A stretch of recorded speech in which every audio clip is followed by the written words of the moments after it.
Hello, everyone, and welcome to the Kimberly Guilfoyle Show, live on Rumble, where facts come first and where news is done right. And big breaking news today after white smoke was seen above the Vatican. We have a new pope, Cardinal Robert Prevost, taking the name of Pope Leo. The Chicago-born missionary is the first pope from the United States in the 2,000-year history of the Catholic Church. Here was a scene outside the Vatican. Watch. This just in. What? We have white smoke coming out of the Sistine Chapel. This means that we have a new pope. It is the third vote that's been taken. This is quite frequent timing. This is day 2 of the new pope. We've been waiting for this vote. White smoke. President Trump spoke to reporters outside the West Wing after the news broke, saying that for the new pope to be American, quote, what greater honor can there be? And Secretary of State Marco Rubio, a practicing Catholic, said in a statement, quote, the papacy carries a sacred and solemn responsibility. May the Holy Spirit impart wisdom, strength, and grace as he shepherds the church. The United States looks forward to deepening our enduring friendship with the Holy See, with the first American pontiff. Very excited as a Catholic today. And meanwhile, in Washington, President Trump today announced the first major trade deal with the United Kingdom. Here's the President Trump in the Oval Office. Take a look. This morning, I'm thrilled to announce that we've reached a breakthrough trade deal with the United Kingdom. Incredible country. Today is a victory day for World War II. We won the war together exactly 80 years ago, so there could be no more perfect morning to reach this historic agreement. And it's beautiful weather out. I will tell you that, Keir. Beautiful weather. It's so perfect outside. But it's really, in particular, the agreement with one of our closest and most cherished allies. And we're so happy that that's the way it worked out. I want to thank Prime Minister Starmer and his very talented team for their outstanding work and partnership. Today's agreement with the UK is the first in a series of agreements on trade that my administration has been negotiating over the past 4 weeks. With this deal, the UK joins the United States in affirming that reciprocity and fairness is an essential and vital principle of international trade. And common sense Americans support President Trump's vision to reorient the economy in favor of the American worker. Watch. Small Business Week, and we're here in Nashville, Tennessee, at Puckett's, in a room full of people who love small businesses. So, tell us, how many people here love small businesses? There we go. How many people here like what Donald Trump is doing with tariffs? All right, there you have it. And breaking news earlier today, the FBI and U.S. Attorney's Office in Albany have launched a criminal investigation into evidence of mortgage fraud by New York Attorney General Letitia James. The news follows a criminal referral being sent to Federal Housing Finance Agency Director Bill Pulte, laying out evidence of falsified records to receive favorable home loans on multiple homes in Virginia and in Brooklyn. Joining me now, Daily Signal senior editor and author of Woktopus, Tyler O'Neill. Thank you for being back on the program. Hey, thanks again for having me. Yes, every day, so much news going on. And I want to get, first off, your reaction, because it's very exciting. I'm a Catholic. I'm happy about this. Amazing, the first American Pope. What's the significance that the Pope is American? And what could it mean, for America spiritually and politically? Yeah, I think it means a great deal. As we've noted, this is the very first Pope from the United States in history. That's history, period. The 2,000-year history of the Roman Catholic Church and the very first American Pope. Very exciting, as President Trump said. There are some really great things and some a little bit things that give me pause about this incoming Pope, Pope Leo XIV. He has been very strong on opposing gender ideology, which of course should come as no surprise. If you are a good Catholic, you should follow the Catechism, which says, surprise, surprise, just like the Bible says, that human beings are male and female made in the image of God and cannot change from male to female or vice versa. And so it's very good to see this new Pope being on record, as Pope Francis had been, standing against radical gender ideology. Okay, because there were people, concerned about this, Tyler, that they said, oh, is this, I'm just going to get it out, in the open. We're very happy that it's an American Pope from Chicago. I think it's a very favorable sign, and I know there's going to be a lot of support for the Vatican from Catholic Americans. There was some chit chat saying that, is he a more liberal or woke Pope? And I don't know if you've been able to get any background or feel for that. There are a few concerns. He has it's not retweeting anymore. He reposted on X multiple statements opposing President Trump's deportations, opposing President Trump's firm stance against illegal immigration in the past. So we should be having our eyes open for this. I hope that, as the first American Pope, he will take a close look and say, like, do we really want to be supporting, the vast importation of illegal aliens that we saw under the Biden administration? Well, and criminal illegal aliens. Yes. And that's the thing is Trump has been focused, spearheading his efforts to deport the worst of the worst. And the fact that many people are complaining at this stage really shows where their loyalties lie. I also think it's very important that a friend of mine said Villanova is going to be insufferable after this. And I think that's a good little side take on this new Pope. But yeah, there are good things to look forward to. There's a lot. There are some things that we should be watching. For full disclosure, I'm an Anglican. I like to think of myself as pro-Catholic. I have followed a lot the traditions of the Catholic Church and have tremendous respect for it. But I'm on the other side of the Tiber, what we like to call separated brethren. So I think a lot of Protestants don't appreciate the papacy enough. But I also think that I don't quite subscribe to everything that the Catholic Church stands for. Sure. So inside the Vatican, what do you see as the top priorities? We've seen discussions about, what direction the Vatican will go, whether there will be, more progressive reforms like we saw under Pope Francis. What should we know? What can we expect? And, what are the different opportunities and paths forward? Yeah, I think that's an excellent question. I don't think we have enough evidence to know exactly where Pope Leo is going to take the Catholic Church. What we do see is some standing on good traditions and then some, I don't want to describe it as waffling, but some of the stances that he has reposted suggesting harsh criticisms of the current president of the United States, it's going to be an interesting question. I do think he is going to stand firm on the issues that really matter for Catholics, on the doctrine. One of the main things, as a Protestant, I don't actually believe this, but I think that the Catholic Church, there's a lot of misconception about the doctrine of ex cathedra and when the Pope is considered infallible. And I think Protestants do well to listen to Catholics on what exactly they mean by this. And even though Pope Francis had a lot of these head fakes in very, what we would call woke directions, he never stood and pronounced ex cathedra on matters of faith and doctrine, something that changed the fundamental teachings of the Catholic faith. And so, we'll be watching very closely, but I don't expect Pope Leo to take big stances in woke liberal directions from the seat of Peter in a way that would alienate most of the conservative Catholics. After all, we're talking at a time where the Catholic faith in general, most priests who are being inducted into their priestly positions tend to be more on the conservative side of the spectrum theologically. They tend more to be, as the terminology is, based in their approaches. So if you look at the Catholic Church right now And this is happening in Protestant churches too.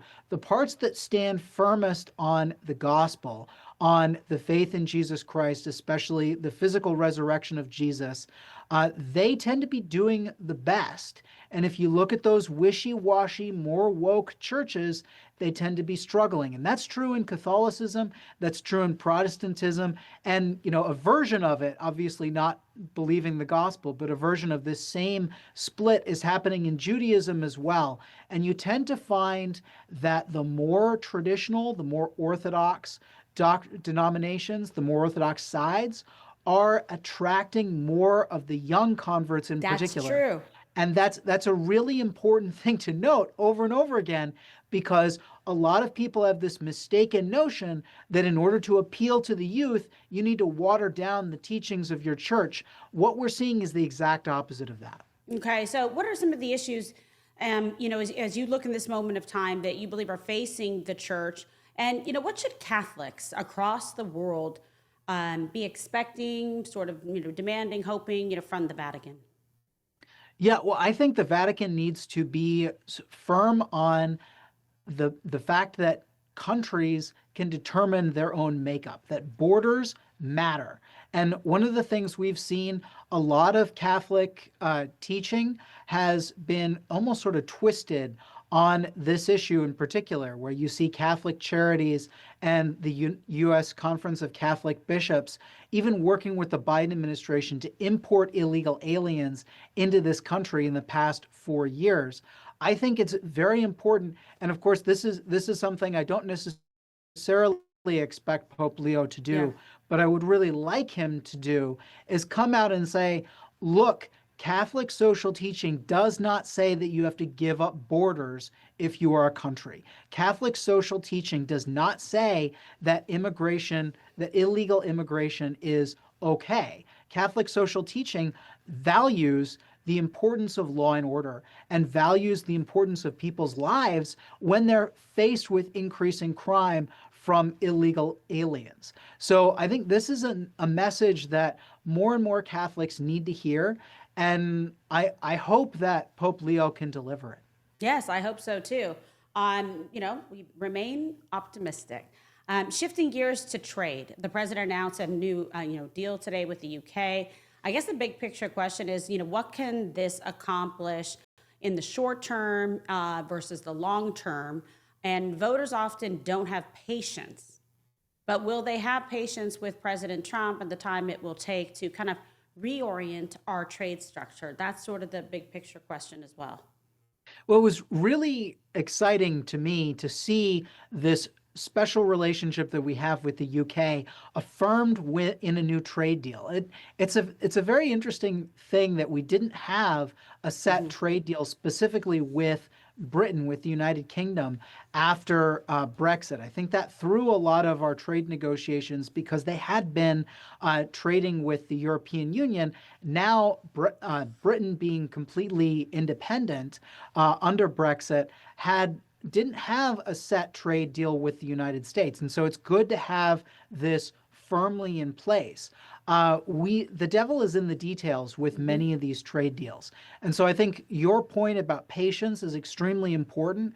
It was very heartening to me to hear Keir Starmer almost begrudgingly say that President Trump's negotiating team was fantastic when they were discussing today. Like that was an angle that I didn't expect Keir Starmer to say, but he did, and he's saying we're fighting for Britain's interests and then they've been good at fighting for America's interests, and so we're seeing movement on steel in particular.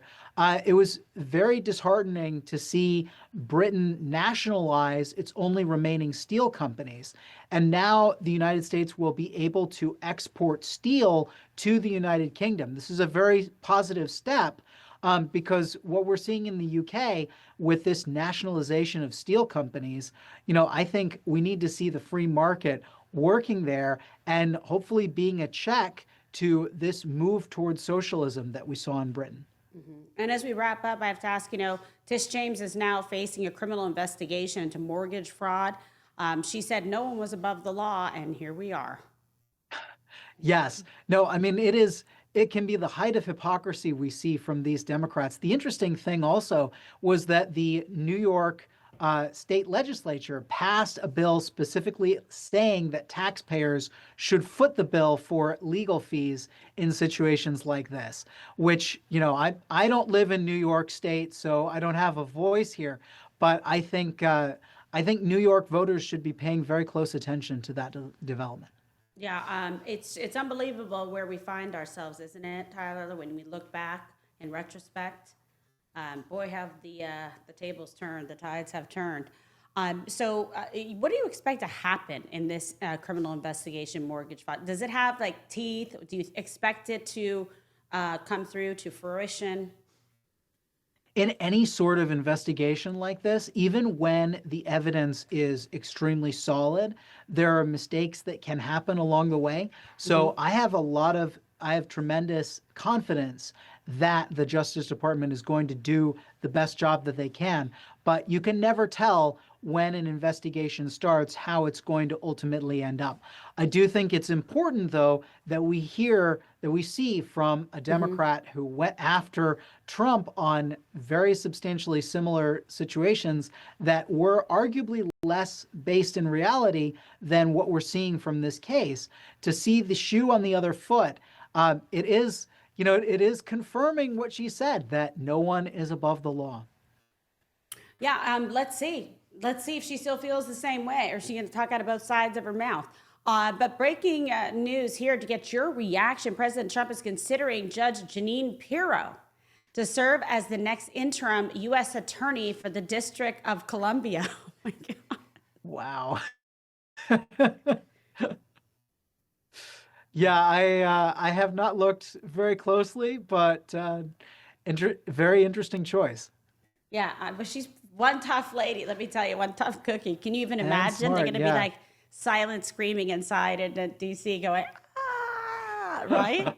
Oh, my God. It would be very good to see somebody from very outside the establishment there in the center of D.C., the city I affectionately refer to as Mordor, calling the shots and actually using the law, hopefully in a way that holds the administrative state and the bureaucracy accountable. What we see time and time again is the massive bureaucracy getting off the hook.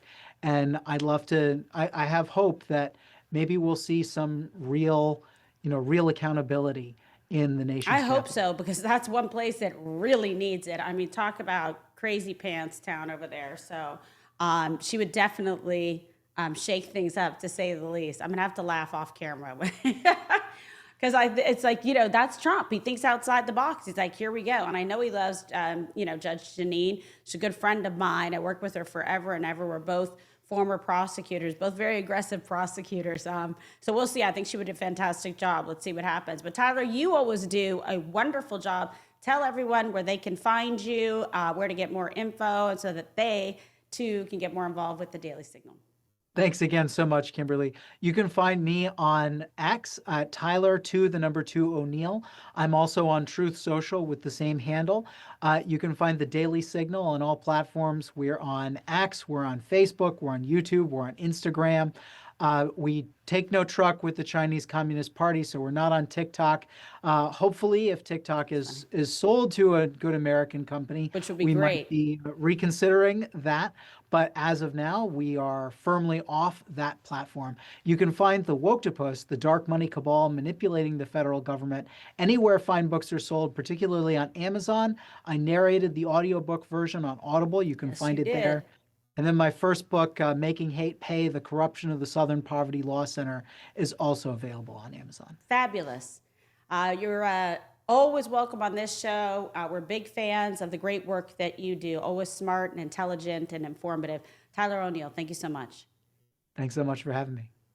All right. And also, folks, please be sure to check out the 1775 Coffee Company. We talk about it all the time. Don't compromise on taste, quality, or your values. And 1775 Coffee is brewed to perfection, crafted with precision, and built on patriotism. The farm to cup process means there is quality, authenticity, and sustainability from start to finish. All the beans are ethically and exclusively single sourced. So why not try 1775 Coffee today? today.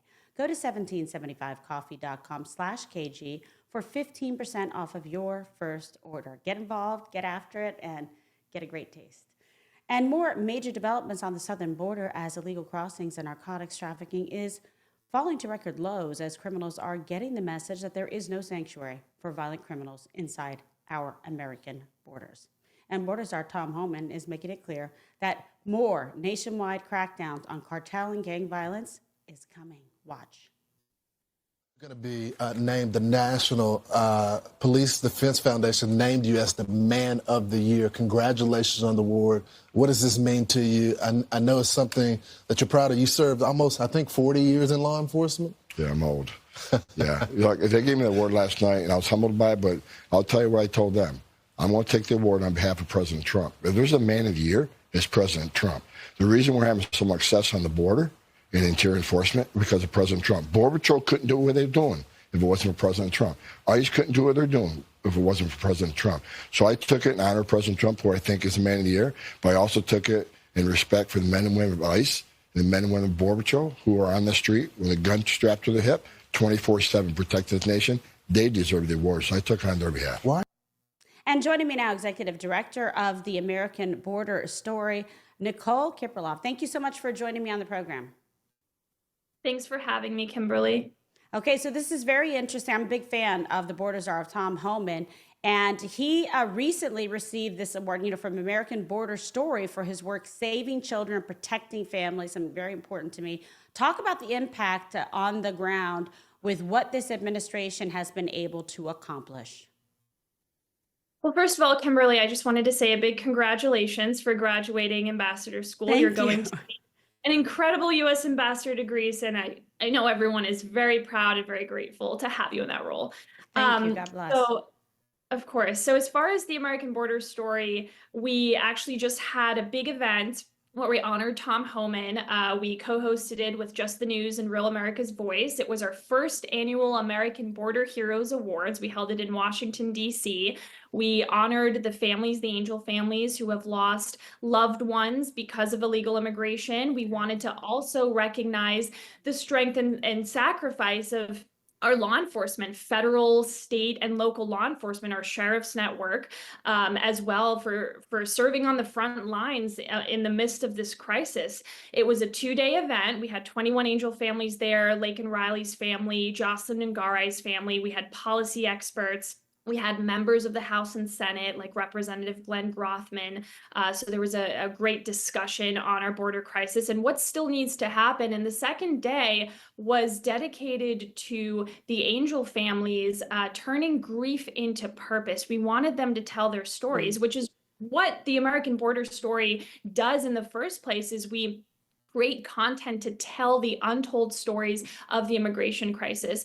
And we were very, very honored to give Border Czar Tom Homan our Border Defender Award. We also gave our Messenger Award to Art Del Cueto, who is a Border Patrol agent and spokesperson for the Border Patrol Council. And we were very, very honored as well to give our local law enforcement award to Kieran Donahue, president of the National Sheriff's Association. You asked about what's happening on the ground. This sheriff's network, all of these sheriffs have been working day and night to secure the border in cooperation with Border Czar Tom Homan and federal law enforcement. So we wanted to honor their sacrifices, everything that they have done. We also announced a scholarship fund called the American Border Story Scholarship Fund, and we're naming it in honor of 3 victims of the border crisis, Lake and Riley, Jocelyn and Garay, and Rachel Morin. We want to preserve their legacy, honor their memory. The last 4 years of the Biden administration, no one reached out to these families. No one cared about these families because it was the criminals who were prioritized over the victims always. So this is the first time with this new administration, President Trump, Secretary Noam, Border Czar Homan, that these victims, these families are finally getting justice. And your group, recently spotlighted some of these horrific, tragic stories of angel families on the White House lawn. You also had these families visit the White House to meet with the White House staff. Talk about the impact of that and, why it is so important to keep supporting these families that cannot be forgotten or left behind, who are victims of illegal immigrant crime. Their stories need to get told. The American people need to understand that this could happen to anyone. It can happen to your kids. It can happen to your parents. It can happen to your brothers and sisters. These stories they're so devastating. They're so gut wrenching, but they're so relatable because it can happen to anyone. That's really our message here. And our White House press secretary, Caroline Leavitt, was so incredibly generous. She dedicated 2 hours of her time, like you said, to meet with some of these angel families to hear their stories. We also had a great policy discussion with May Mailman, who works directly with Stephen Miller. She was able to discuss policies with the angel families, coming from the families' perspectives. They've spent a lot of time doing policy research in the midst of their grief. And so, it's really important to hear what their experiences have been and what needs to happen from their perspective. One particular angel mom, Marianne Mendoza, who comes to mind, she spent such a long time as an advocate. She lost her 32-year-old son in an accident caused by an illegal immigrant, and she has dedicated years of her life to working on policy reform. So she was able to have that conversation with President Trump's staff, and I cannot tell you how much that means to the angel families, the attention they've gotten. And look, they're not doing this for the spotlight. No one is doing this for the spotlight. They are grieving, and they just want to make sure that nothing like this can ever happen again. Because again, this was not an accident. This should never have happened. Biden and Kamala Harris and the Democrats, the far leftists, they created this horrendous situation. Well, they have blood on their hands. It's outrageous. Like you said, 100% preventable, and their actions produce this direct result of loss of life. Meanwhile, Joe Biden, speaking of which, got out of bed, shocking, I know, to visit ABC's The View this week and suggested President Trump had the worst 100 days ever. Okay. What is your response to that? Just ridiculous. He couldn't even articulate it. He had to have Jill Biden step in, as always. But look, President Trump has performed a true miracle with the border. Daily border encounters down by 93%, crossings down by 99.99%.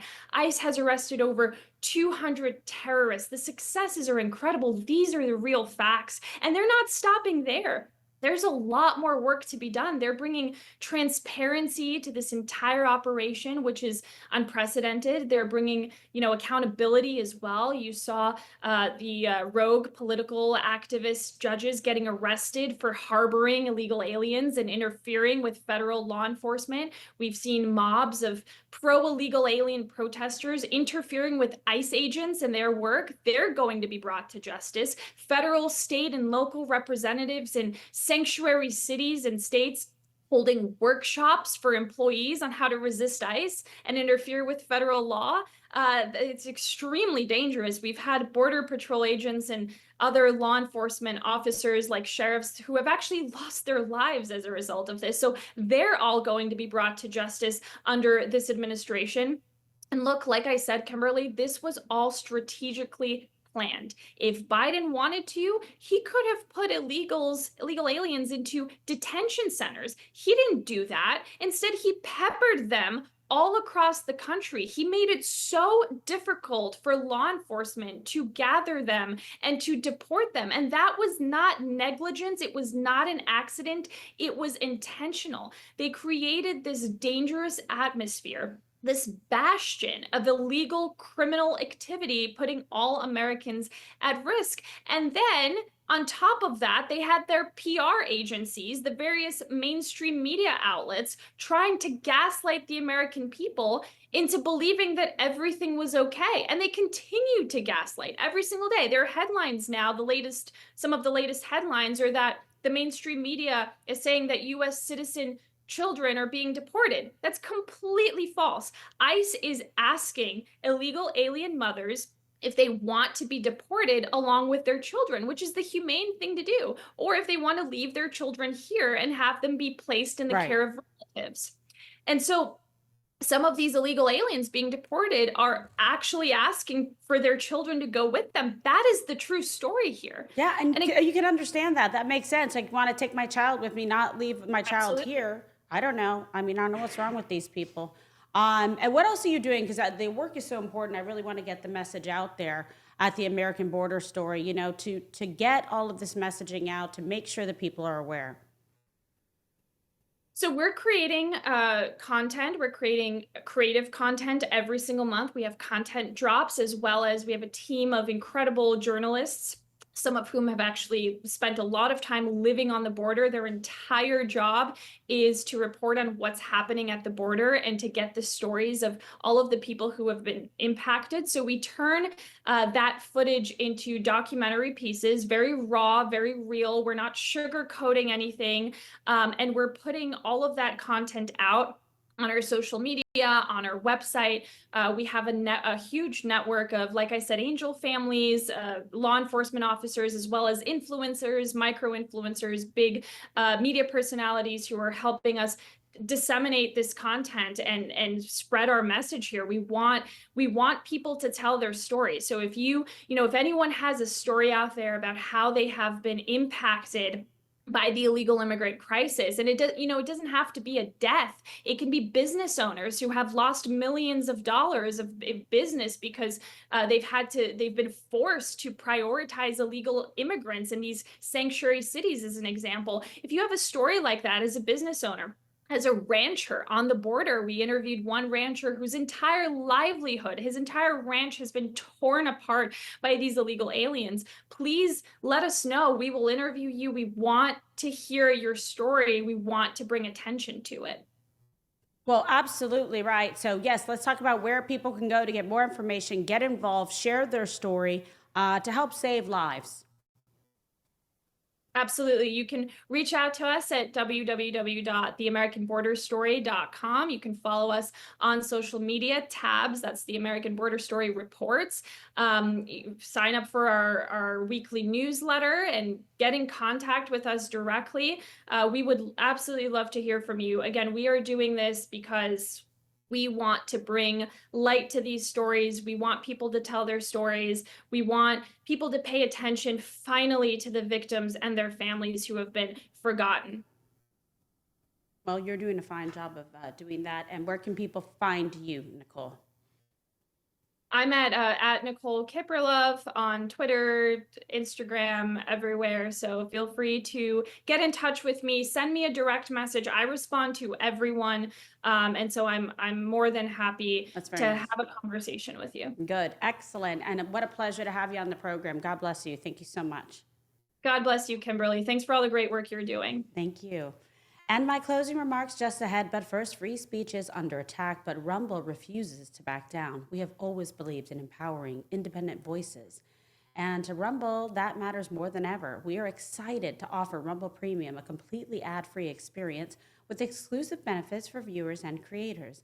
And it's more than a subscription, it is a stand for free speech. Your voice matters, so join Rumble Premium today.